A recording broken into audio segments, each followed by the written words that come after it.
um dos sintomas que mais chama atenção é a perda de olfato e a perda do paladar. Mas não necessariamente a perda. Tem gente que acaba relatando mudanças no paladar, né? Eu queria que você falasse mais disso. Você sabe exatamente, a gente já sabe, a ciência já sabe exatamente o que está causando, primeiro, durante a doença, essa perda de olfato e paladar, e depois, o que faz essas pessoas terem essa persistência? Bom, primeiro, como você disse, é um vírus respiratório. Então, quando a gente entra em contato com esse tipo de vírus, os locais de entrada do vírus no nosso corpo, em geral, é o nariz, ou seja, a cavidade nasal, e a boca. E nesses locais, a mucosa ali, ou seja, as células que formam a parede dessas cavidades, são células que possuem muitos receptores para o coronavírus. Então, é preciso a gente entender, né, quando o coronavírus ele entra, quando o SARS-CoV-2 ele entra dentro de uma célula, ele vai se encaixar numa proteína na superfície dessas células, como se fosse, né, uma relação chave-fechadura, e aí ele entra nessas células, nessas mucosas. E essas mucosas, tanto dentro da cavidade oral, quanto dentro da cavidade nasal, elas têm muitas dessas proteínas, que são as proteínas chamadas de ECA2. Então, uma vez que o vírus ele infecta essas células, ele vai se reproduzir nessas células e vai gerar novas partículas virais que vão se espalhando para outras regiões do nosso corpo.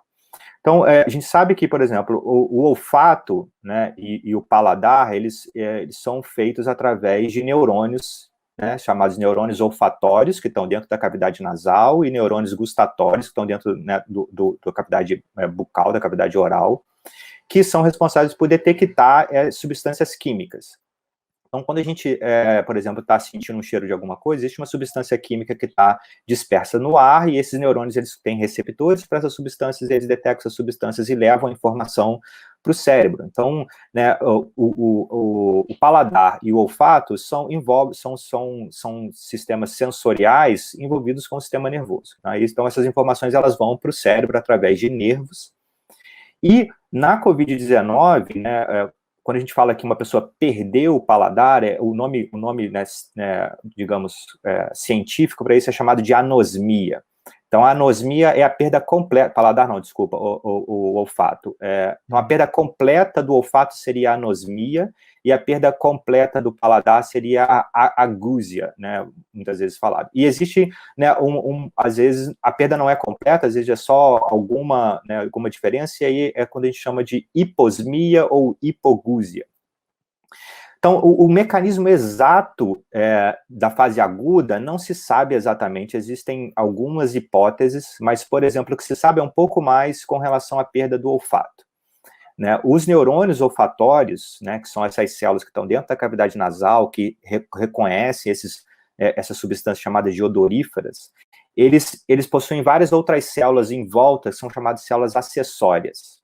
E para a maioria das pessoas em que a anosmia ela ocorre por poucos dias, em termos de 1 a 2 semanas, o que se acredita é que o SARS-CoV-2 ele infecte essas células acessórias e não os neurônios, e ele mate as células acessórias. Quando ele mata a célula acessória, o neurônio ele deixa de funcionar corretamente, seja uma completa perda de função ou uma função, digamos, não de uma maneira correta.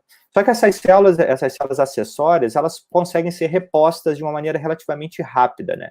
Existem células-tronco, né, dentro da mucosa olfatória, que vão se dividir e gerar novas células, então essas células acessórias são repostas, e aí o funcionamento do neurônio volta ao seu estado normal, e então a pessoa volta a sentir, né, o olfato, ela volta a ter a parte olfatória. É a mesma coisa para o paladar, existem também células acessórias e neurônios olfativos.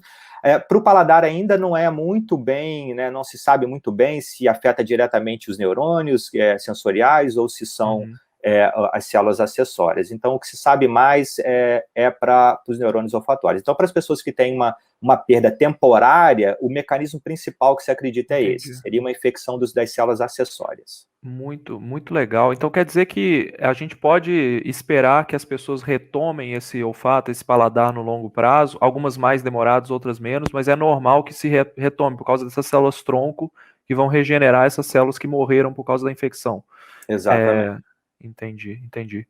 E aí, de pessoa para pessoa, isso vai variar o tempo, né? Então, seria isso que essa grande diferença, que às vezes alguém demora uma semana para poder voltar, às vezes a pessoa demora alguns meses. Seria esse o caso?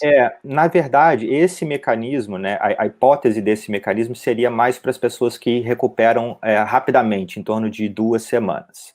Para as pessoas que já têm um problema de olfatório por um tempo maior, já existem outras hipóteses, como, por exemplo, uma infecção dos próprios neurônios, tá? E o SARS-CoV-2 matando o neurônio, né, que está na cavidade olfatória, que são neurônios sensoriais, são neurônios periféricos, que também possuem células-tronco que podem repor esses neurônios.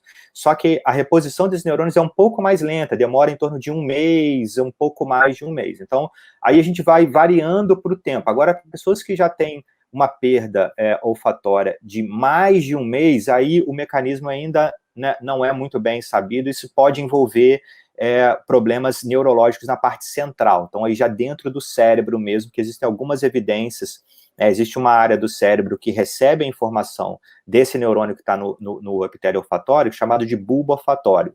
Isso já está dentro do nosso cérebro, aí já a gente está falando de sistema nervoso central, já não é sistema nervoso periférico.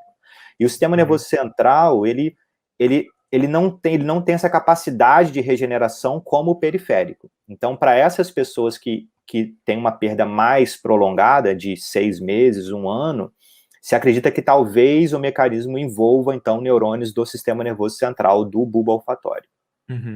Ô, professor, eu acho que antes da gente seguir aqui com a conversa, que tá muito legal, é só esclarecer uma coisa, a pergunta da Carol aqui é muito importante, né? Que é a perda de olfato e paladar seriam sequelas ou eu ainda estaria me recuperando da doença? Tive a forma branda.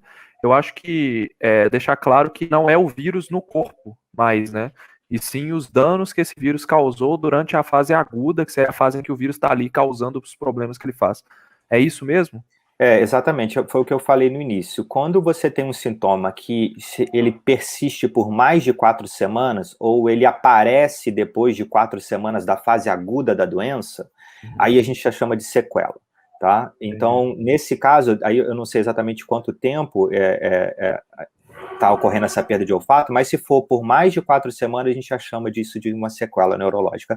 E isso, né, como você falou, nessa fase o vírus já foi combatido, o sistema imunológico ele já removeu todo o vírus, e isso já agora pode ser uma consequência, né, uma consequência duradoura da fase aguda, mas nesse caso já não existe mais o vírus ali causando prolongada.